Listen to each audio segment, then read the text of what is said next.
4th, and Erin has shared a P.O. box on her TikTok page for anybody who would like to send them a card. Andrew, Morgan? All right, Will, I think that family likes Christmas a whole lot. Yes, and I don't blame them.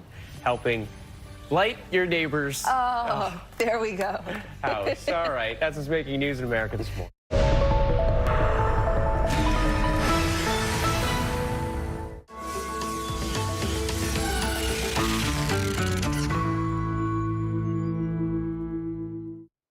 It's Monday, December 12th. Nice 51st vote you got there, Democrats. Shame if something were to happen to it. We start here.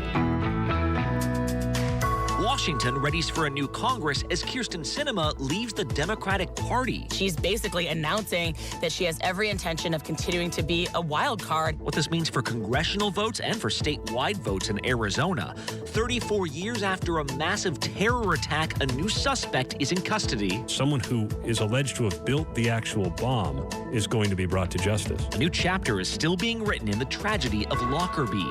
An activist said a new Keystone Pipeline could harm the environment since the old ones aren't doing so great. The largest on-land spill in the U.S. since nearly a decade ago. After a new spill, crews are racing to limit the damage in Kansas. From ABC News, this is Start Here.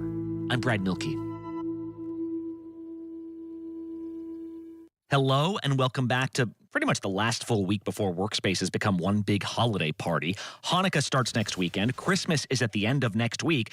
But Congress actually has a big job to do before they take their break. They have to fund the government by the end of this week to avert a federal shutdown, which of course becomes a matter of congressional math, like it always does. Democrats still control the House for now, although they will lose that advantage next year when all the midterm winners get sworn in. As for the Senate, it's currently 50-50, and Democratic success in the midterms made it 51-49. At least, that's what we all thought. But then, on Friday, this happened. You're here to make a significant announcement. I've registered as an Arizona independent. I know some people might be a little bit surprised by this, but actually, I think it makes a lot of sense. You know, a growing number of Arizonans and people like me just don't feel like we fit neatly into one party's box or the other. That was Arizona Senator Kyrsten Sinema telling CNN she no longer considers herself a member of the Democratic Party. So, as we hurtle into this new year, is there some new math to go with it? ABC's White House correspondent Mary Alice Park starts us off. Mary Alice, how important was this move? Because Kyrsten Sinema has been a Democrat these last couple of years. It's not like she's been what you'd call the most progressive Democrat. No, if anything, the last few years, we've seen her really foil some of President Biden's big agenda items, or at least be a thorn in his side. She wanted to be at the table and really make sure that she was a part of any final negotiation. She wasn't willing to just give him some of his easy wins. So in that way, I don't think that this really surprised that many people when they sort of stopped and took stock of it. But the timing and how it seemed to happen right after the midterms were all settled did surprise people. I think that everyone was like excited for the midterm dust to have settled, and then this just like wound it back up again. I think the important thing to remember here, you were talking about math, Brad. I think the important thing to remember here is that this does not mean we have a 50-50 Senate like we did before. Okay. I mean, Republicans didn't get an extra senator. They still only have 49 senators. Chuck Schumer, here is the statement that he said earlier today about Kyrsten Sinema, saying that in Schumer's perception, Kyrsten is independent. That's how she's always been. I believe she's a good, effective senator, and I'm looking forward to a productive session in the new Democratic Senate majority. And there are two other independents, Bernie Sanders and Angus King. So really, Democrats have secured their majority. They have a majority. They have more than anyone else, and that's not going away. And that's really profound when it comes to committee work, especially. They have operated under kind of a mutual power-sharing agreement with Republicans over the last few years. They don't have to do that going forward. They can have more say on the committee level if they want to issue subpoenas or move judges forward in the nominating process. So in that way, I don't think it's going to make a ton of difference with the mechanics. It does, however, present another challenge to the president when he already is going to have to figure out how to work with Republicans in the House who are going to be controlling the House. Now he has even less breathing room in the Senate because she's basically announcing that she has every intention of continuing to be a wild card. Sinema, you said you were making progress Do you support the framework?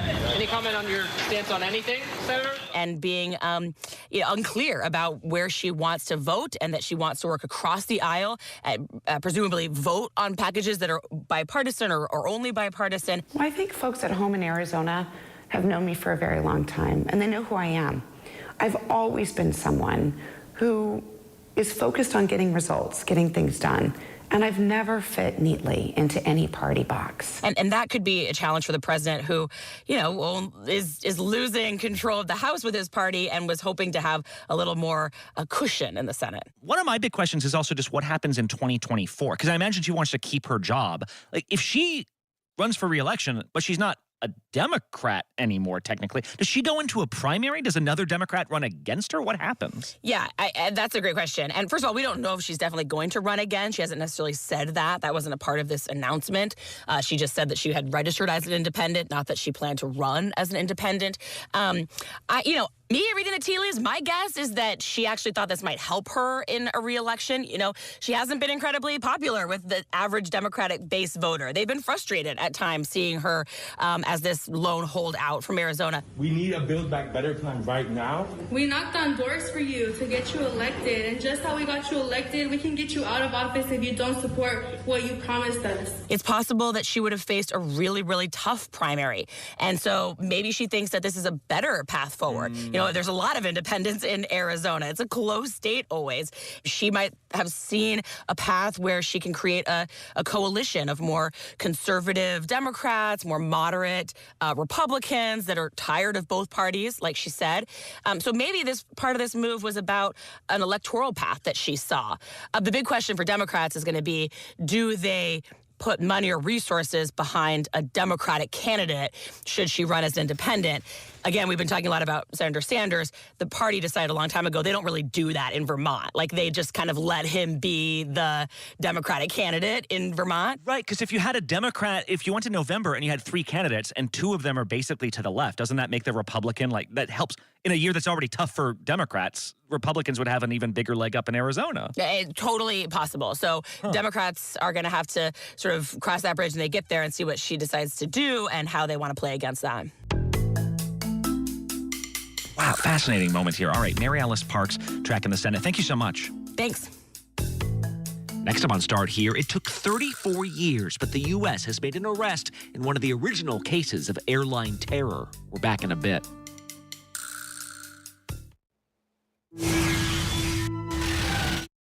This is ABC News Live.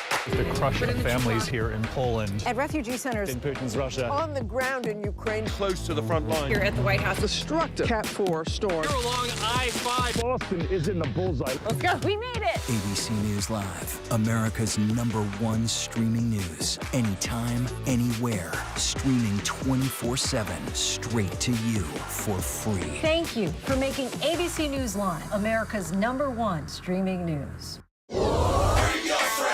Bring them on. If only there was a place in the morning to start my day. With a smile, somewhere to help me get in the know. A place as spectacular as, well, me. I think we might know a place, right, guys? Bring your friends. Oh, wait, there is. Good morning, America. GMA, 7A, every day. Boom, boom, boom. Good morning, Michael. Good morning, Robin. Good morning, America. How are you? Boom. Now that's how you start your day, people. Zoo. 200. Oh, 200. 200 episodes of Dr. Pol. Music to my ears. It's been 10 years, and I'm still having fun. That rocks.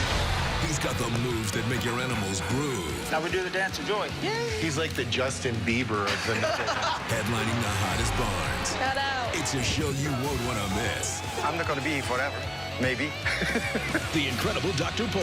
New episodes Saturdays at 9 on Nat Geo Wild.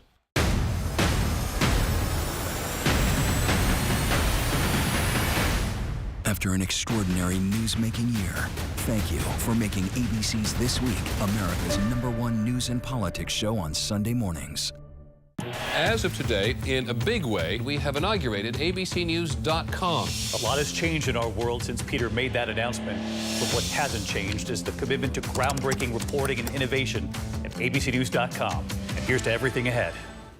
What don't you know about Avatar. Avatar, the way of water. Is mind-blowing. Spectacular, scrumptious, and magnificent. You don't know what to expect. Unlike anything you've ever seen. Tuesday night, The Secrets. What will audiences see in this film that they've never seen in a movie before? Behind the scenes. Incredible. And from Titanic to Avatar, a reunion 25 years in the making. It was just amazing. Avatar, The Deep Dive. Tuesday at 10, 9 Central on ABC.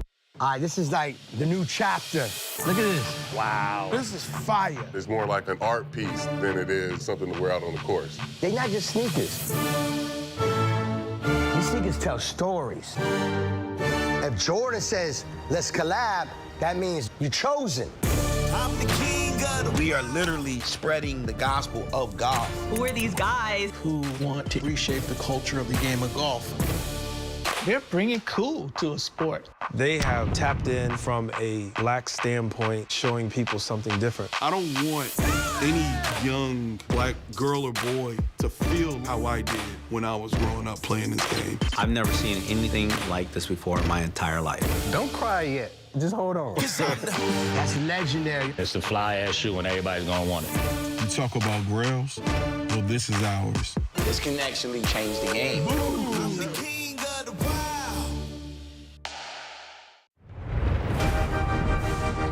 This is where I belong. This is home. Real dirt in the sunlight again. I'm very excited. Anything could happen at any moment. My heart is so happy right now. We're making magic. We're making magic.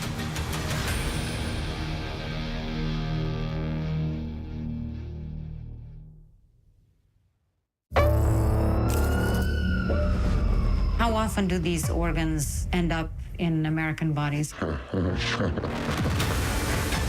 What are the secrets that most people don't know? You should be very careful. Let me see your ID card. Wait.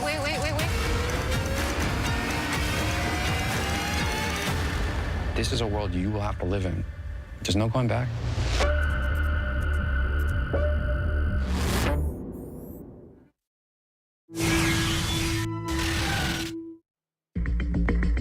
There's very little hope, I would have thought, for anybody who was in that plane. It is still considered the deadliest air disaster in the history of the United Kingdom. Disaster at Christmas.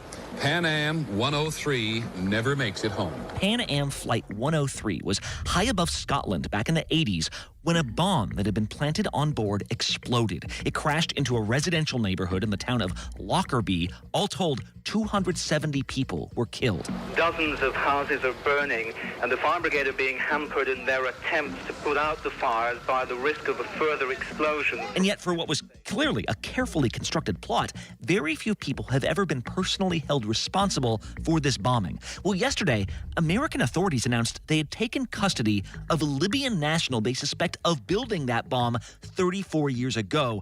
ABC senior investigative reporter Aaron Katursky has been tracking this ever since charges are announced. Aaron, who is this guy? Abu Aguila Massoud, Brad, and he is believed to be Muammar Gaddafi, the former Libyan leader's chief bomb maker. He had been involved in a number of other terror plots, according to American officials. But for years, decades, his involvement in the Lockerbie bombing wasn't really known or explored. But then, after the death of Gaddafi and all of these Libyan operatives from his regime got rounded up, he apparently made a confession to building the bomb that brought down the plane to Libyan authorities. I believe that we owe it to the victims and to you, their families, to ensure that justice is done. The United States didn't find out about that confession made in 2012 until 2017. And at that point, the U.S. began to take more seriously his role. According to charging documents that came out 2 years ago, Brad, Massoud was the one who built the bomb, carried it in a suitcase from Malta, and then rendezvoused with two others who were charged in the plot, and then sent that suitcase up a conveyor belt and loaded it onto Pan Am Flight 103. There was no contact prior, any Mayday signals. The aircraft had made normal contact with the control center Pan Am Flight 103 from London to New York was in the air for less than an hour, Brad, when an explosion on board brought the plane down. It's thought the cockpit may have blown up first. The Times reports that parts of the plastic lining from one of the cargo bays in the aircraft was found with heat damage, most probably caused by luggage exploding in the hole. And the plane, the bombers may not have thought would ever be found because it was supposed to have been flying over water when the device went off. Instead, it plummeted to earth, and the town of Lockerbie, Scotland, kind of this sleepy market town that really opened its doors to relatives of victims. When it did come to earth, as people have described locally, with an enormous flash of flame, it hit very hard. And the debris field ended up spanning nearly the width of Scotland. They kept finding pieces, and remarkably, they were able to really restructure a lot of the explosive device to help lead them to understanding what had happened. There really is no escape. No matter what you're doing, there's always a reminder. There were 190 Americans that were killed in this attack out of the 270 total. Just as that plane shattered, our lives were shattered. This was before 9/11, and being the largest terror attack at the time that ever involved Americans, it did sting the national psyche for a long time, and it took decades before anybody was ever held accountable. Yeah, Aaron, how did he come into American custody? Because this was not a guy who was like serving time in the prisons of an ally of ours, and now they just kind of casually extradite him to do some more time. Like, that's not what happened. So how do you find a guy like this 3 decades later? He had been, at least for a while, in Libyan custody, and how the United States was able to take hold of him from a country that we don't think has an extradition treaty with the United States was not exactly explained, but he is in American custody. We now have him. He will spend the rest of his life in the United States in a prison. Official word came from the Justice Department early Sunday morning, and he's due to make his first appearance in an American courtroom as soon as Monday. So it's all happened very, very quickly once the wheels were set in motion. I spoke to a number of relatives of victims who were found out through various channels. We got a notice from Washington last week that this guy had been transferred to the American justice system. One woman, Stephanie Bernstein, whose husband was aboard Pan Am Flight 103, said she woke up to a phone call at 6 o'clock in the morning. And she said it was unbelievable to hear the news that finally someone else, someone who is alleged to have built the actual bomb, is going to be brought to justice. Yeah, I was going to ask you, Aaron, if you could just sort of describe the continued relevance that this attack still has in so many Americans' lives. A number of the families have suspected for a long time that the United States knows a lot more about the bombing of Pan Am Flight 103 than has ever come out.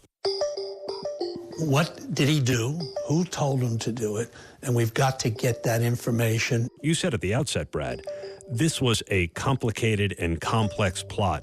So who ordered it and why? And still like one of the biggest terror investigations in UK history. The biggest terror attack in British history, and until 9/11, the biggest terror attack involving Americans. Wow. And whether it was revenge for something else or whether there was involvement from another country has never been fully explained.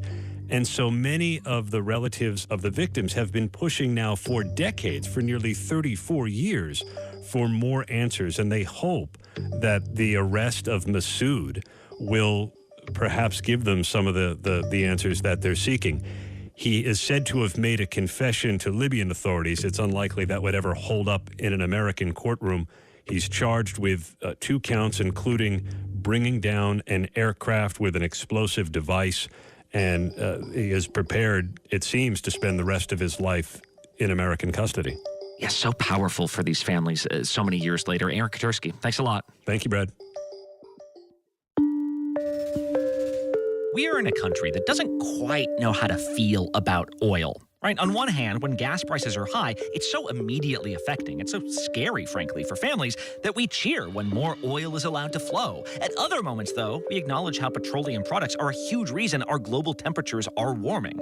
We're upset when countries conspire to produce less oil, but we've also seen huge protests over the construction of new American oil pipelines. Keystone Pipeline's got to go! When construction began on the biggest pipeline of them all, Keystone XL, many activists said, why would we build more of these things when the current Keystone Pipeline system already carries so much risk? Well, this weekend, one of those current Keystone pipelines leaked thousands and thousands of gallons of oil into a Kansas creek in the worst disaster in the history of this controversial program. ABC's M. Wynn has been tracking all this. How big was this, M? Hey, Brad, it's certainly a massive spill. This is the largest spill, as you mentioned, in the Keystone Pipeline's history, but also the largest on-land spill in the U.S. since nearly a decade ago. It's major. And Wednesday, the pipeline operator, TC Energy, said about 14 barrels or 600,000 gallons of crude oil spilled into this Kansas creek after a portion of this line ruptured. And, Brad, that's about enough oil to almost fill an Olympic-sized swimming pool. And so Wednesday night, TC Energy shut down the pipeline, which carries oil from Canada to the Texas Gulf Coast. And just so I'm clear, I feel like you say the word Keystone and I just hear Keystone XL. That's the thing everyone was protesting about for several years. That was just supposed to be the latest addition to this broader Keystone system. These other Keystone pipelines continue to flow even though the Keystone XL thing is dead? Exactly. So this Keystone Pipeline is completely separate from the Keystone XL pipeline. And that was part of a huge controversy because of what it was carrying. It was tar sands oil. And so environmentalists were arguing it was too carbon rich. It would emit 3 to 4 times the carbon emissions of conventional crude processing. So it is completely different. And the Keystone XL is actually proposed by TC Energy, the same operator, in 2008. And it's got a few portions to it, but the most controversial segment, which we all know about, would run from Canada through South Dakota to Nebraska. It's just about west of the current one that we're talking about right now with the big spill.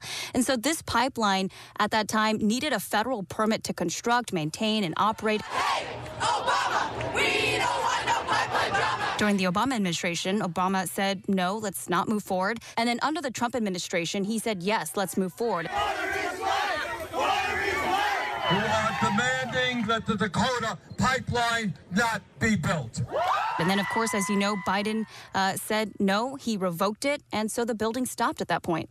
Okay, so that's Keystone XL. But then for this spill, this Keystone pipeline that goes through Kansas, what happens now in this area? And I guess what happens to the oil supply in this country? Because it doesn't just affect Kansas. Right. So analysts I've talked to say that prices for gas could start hiking in just a matter of a few days. If the pipeline remains down for more than a week, that's really going to be pushing it. Keystone brings crude oil down to the refineries in the U.S., meaning a shutdown, which is happening right now, could impact the refining operations and could slow them down if it's not enough oil. This is really the primary source of crude oil for several refineries, especially in the Midwest and the Plain States. Environmentalists say this could pollute the waterways. This could emit more carbon emissions. And I've even talked to some safety officials who say it's going to take a long time to restore the area. When we talk about previous leaks, he told me that sometimes you got to take each individual rock, clean them, and then replace them back into the creek.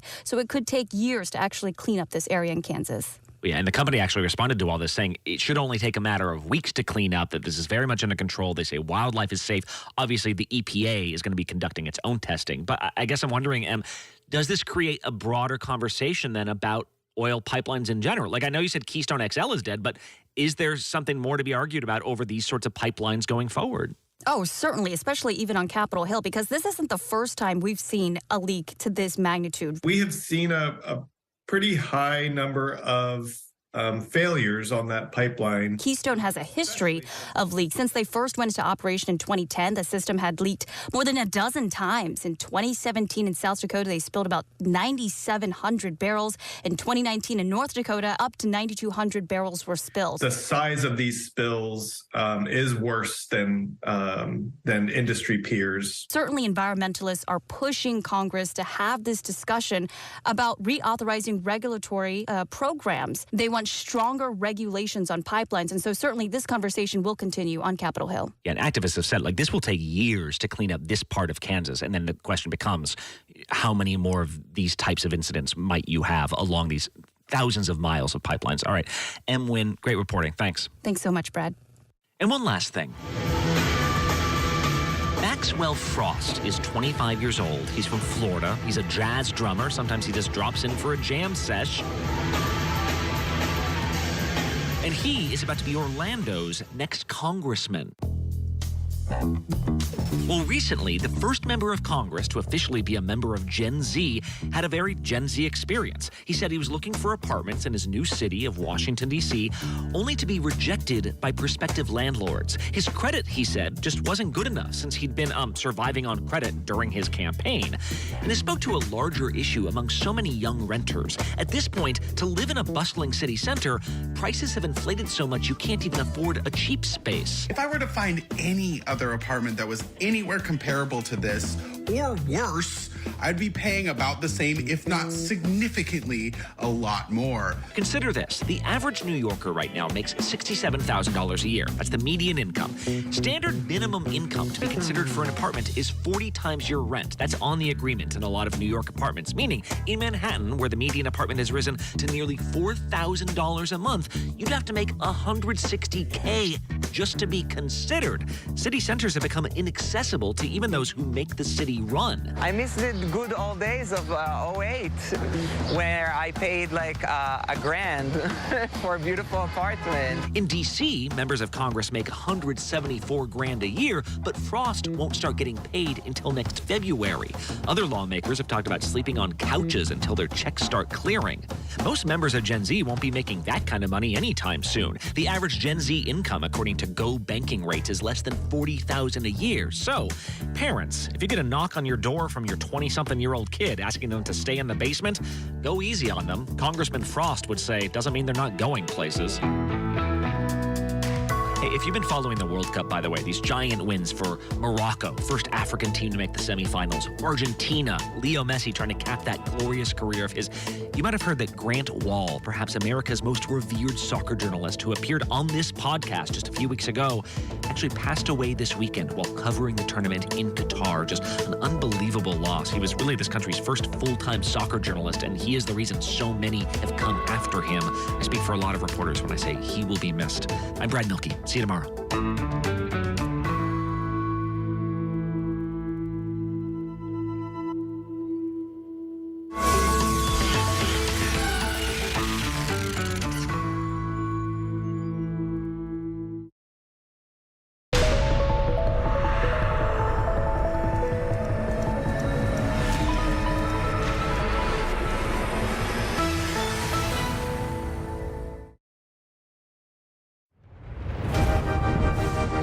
This is where I belong.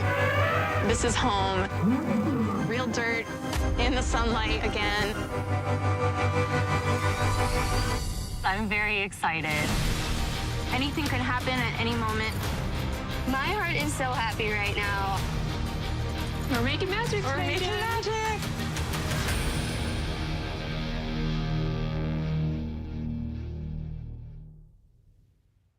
You never know what you're going to get on this show. That's all I'm going to tell you. Yes, Whoopi! Is this mic on? Can you hear me out there? Behind the scenes is always a better show. Absolutely, absolutely. That's what people don't see during the commercial break. Right, they don't. What happened? I had no idea really what I was getting myself into. That day that we walked out, I treasured that day. I couldn't sit there. You're doing good, Joy. You're doing good. Oh, yeah, baby. It was crazy. Behind the Table. Listen wherever you get your podcasts. With so much happening these days, it's hard to keep up. Things change hour by hour, minute by minute. The historic weather that's now unfolding. The worries on Wall Street. We're bringing you the Right Now. But a nationwide teacher shortage. The Right Now look at the day ahead. An alert this morning for dog owners and the key takeaways from the biggest stories. World News Now and America This Morning, America's #1 early morning news. Today does feel a little different. Early mornings on ABC News Live. America's #1 news, ABC News. Most watched, most trusted, and streaming live to you anytime, anywhere, and free. This is ABC News Live, America's #1 streaming news, free to you 24/7. Watch America's #1 news whenever you want it, wherever you are, anytime. ABC News Live, streaming live and free on all platforms. ABC News, America's #1 news source.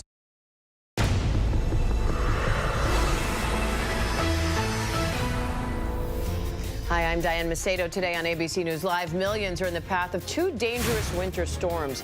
We're seeing the first heavy snowfall in the northeast as highways are shut down in the west. What to expect on both coasts. The race to repair a massive pipeline leak. 600,000 gallons of crude oil spilled into a Kansas creek. Now the federal investigation's underway and what it could mean for gas prices. The new push to mask up again with flu, RSV, and COVID cases rising across the country. What the CDC is saying about holiday plans with less than 2 weeks to go until Christmas. But we begin with the dangerous storms on the move across the country. Parts of the Northeast are getting slammed with the first major snow of the season as Northern California bears the brunt of a major storm in the West. Our Mola Lenghi is in Truckee, California with the latest. Winter storms causing chaos from coast to coast. In Northern California, heavy snow, winds, and rain bringing treacherous driving conditions. Officials restricting parts of Interstate 80 to only vehicles with chains on their tires after multiple spinouts. Parts of the Cascade Mountains seeing more than 20 inches of snow. In Southern California, torrential rain causing the Santa Ana River to swell. Orange County Fire Department rushing to this man's rescue. In Utah, nearly 60-mile-per-hour winds knocking over this tractor trailer. And while the West has seen the brunt of the heavy snowfall, the Northeast getting hammered with its first major snow of the season. Multiple wrecks in Massachusetts. Police reducing speed limits on parts of I-90 after at least 7 cars involved in a wreck. 1 serious injury there. Winds sending power lines crashing down on or near occupied cars. Police telling drivers to stay inside until the proper crews could ensure their safety. And traffic conditions in the Northeast also growing slippery with parts of upstate New York and New England now digging out.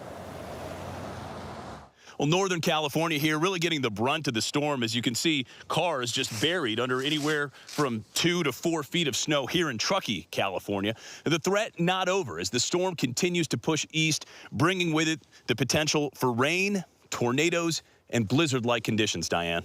All right, Mola Lenghi, stay warm. Thank you. And ABC News Chief Meteorologist Ginger Zee joins me live now with the forecast. Ginger, what's the latest? Yes. Oh, my goodness. So, Diane, here, let's look right down on the ground. We're just about New York City. This is nothing compared to what happened of us. So about ½ foot or so around Albany, up to 9 inches in western Massachusetts. And most of the roads this morning, I will say, thankfully, it's been dry for the last 10 hours or so. So it's kind of moved on, storm number 1. But we've got another one that we're focused on, and that's storm number 2 that I can point you to right back there in the Pacific Northwest. It's going to rock through the Rockies, eventually through the northern plains. But before doing so, it'll have the blizzard conditions with it. And that's why you see Rapid City, the Black Hills there, down into western Nebraska. The high wind alerts that include New Mexico and eastern Colorado, because it's going to have a lot of wind with it. It will also have the potential for a lot of severe weather, especially tonight in western Nebraska and western Oklahoma. And then tomorrow you see Louisiana, kind of the centralized spot there, Shreveport and Alexandria, but even Jackson, Mississippi will have to watch for the potential of not only damaging winds, but a tornado outbreak too. So this is kind of that winter feel that we get. The northern side has all the snow, and I'm talking feet of snow possible again, and the southern side has the severe weather. You know, we'll be all over it tracking it, and I can assure you that it's quite cold this morning, a real taste of winter. Diane. Bundle up, Ginger. Thank you. And crews are working to clean up the largest oil spill in the Keystone Pipeline's history. More than 500,000 gallons spilled into a Kansas creek before it was contained. Now investigators are working to find out what went wrong. ABC's Alex Perez has the latest from Kansas. A race to repair a massive pipeline that spilled nearly 600,000 gallons of oil into this Kansas creek, and a federal investigation underway to determine what went wrong. TC Energy operates the Keystone Pipeline and is now working with the EPA on the cleanup. It's the largest on-land spill in nearly a decade. The company telling ABC News the exact cause of the leak remains unclear. We've got our response crews working on responding to the incident, and we also do have our technical crews looking into the cause of this. This pipeline, which carries oil from Canada to refineries in the U.S., shut down for now. TC Energy dispatching some 250 personnel working around the clock to keep the spill contained and manage cleanup. We will not restart our system here until it is safe to do so and until we have regulatory approval. Meanwhile, growing concerns the shutdown could jack up gas prices in the region. If the pipeline remains down for a week or longer, some areas in the Plain States could see gas prices stop declining and could see increases of potentially 25 to 40 cents a gallon. The spill in a rural area. Officials say water sources for nearby communities remain safe and say there's no immediate threat to the public. And Diane, besides the cause, the other big question here is what will the long-term environmental impacts be? That question may not be answered for quite some time. It remains unclear when exactly the pipeline will resume normal operations. Diane? What a mess. Alex Perez, thank you. And after more than 3 decades, the man charged with building the bomb that brought down Pan Am Flight 103 is in U.S. custody. The explosion over Lockerbie, Scotland, killed 270 people. Now the suspect is due in court as soon as today. Chief Justice correspondent Pierre Thomas is outside that courthouse with the latest. Hi, Pierre. Diane, good morning. Perhaps as early as today, the man accused of building the bomb in the second deadliest terror attack on Americans in U.S. history is expected in this courthouse behind me. The suspected bomb maker, known as Abu Aguila Massoud, after nearly 34 years, is now in U.S. custody, currently held in an Alexandria, Virginia jail cell for the downing of Pan Am Flight 103 near Lockerbie, Scotland. We need to take a moment to reflect on why this is such an important case. The plane was blown out of the sky as it flew to 31,000 feet after departing from London. The explosion killed all 259 people on board, including 190 Americans. Among them, 35 students from Syracuse University who had been studying abroad who were on their way home for the holidays. The pieces of the plane were scattered across 840 square miles. So much falling debris that 11 residents of Lockerbie were killed on the ground. The FBI identified Libyan intelligence officers and the Muammar Gaddafi regime as being behind the attack. The FBI says after the Gaddafi regime fell, Massoud was taken into custody and allegedly admitted to Libyan authorities his role in the bombing. One official telling me last night that this extradition and prosecution may be of little solace for those who lost so much. In this case, authorities are, quote, hoping justice delayed is certainly not justice denied. Diane? All right, Pierre Thomas, thank you. And we're learning new details about Brittney Griner's return home. The WNBA star is currently in a military medical facility in San Antonio, recovering from 10 months in Russian captivity and reuniting with friends and family. Senior White House correspondent Mary Bruce has the latest. This is the joyful reunion months in the making. Brittney Griner finally reunited with her wife Sherelle, seen in this new photo with the top American hostage negotiator, Ambassador Roger Carstens, who personally delivered Griner back to the U.S. On Instagram, Sherelle thanking the hands seen and unseen that helped make it possible for me to see my wife again. Moments after gaining her freedom in a prisoner swap with Russia, Griner all smiles aboard the plane in photos shared with ABC. Greeting each crew member, Kyrsten saying Griner wanted to chat nearly the whole flight home, describing her 10-month ordeal in Russian custody. She's in very good spirits and in good health, getting appropriate both mental health care as well as physical health care, just to make sure that she's ready for her reintegration back into American society. Her time in a Russian prison camp grueling, evident in video released by Russian state media.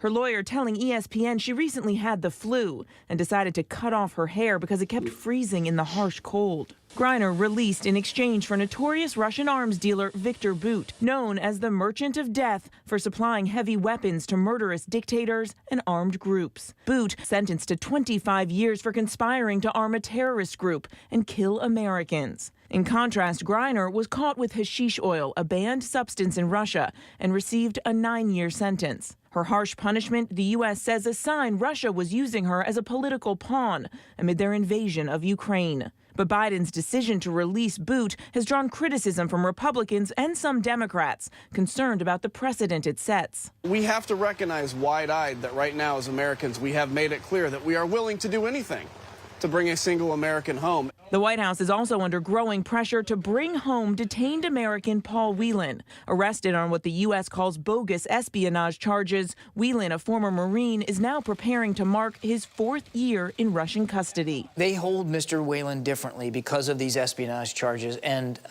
so we're working through that now. We have a better sense of the context here, where the Russians' expectations are, and we're just going to keep working at it.